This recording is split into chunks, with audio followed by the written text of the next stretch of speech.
c'è un a priori negativo verso gli arabi, i musulmani, eccetera, eccetera. C'è un pregiudizio? Penso di sì. Fossero stati polacchi sarebbe stato così. La denuncia di Monsignor Maroun Lam, arcivescovo di Tunisi, intervenuto con altri alti prelati del Nord Africa alla riunione del comitato scientifico della Fondazione Oasis a Venezia.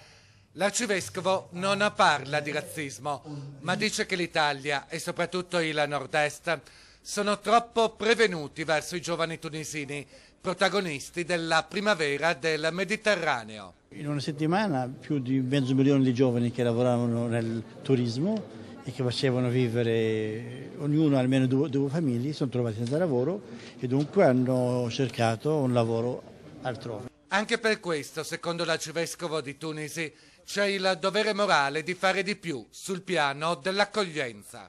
Quando i tunisini, pur essendo 10 volte più poveri degli italiani, hanno accolto più di 500.000 di profughi venendo dalla Libia, si aspetta in Tunisia almeno che l'Italia o l'Europa sia un po' meno negativa.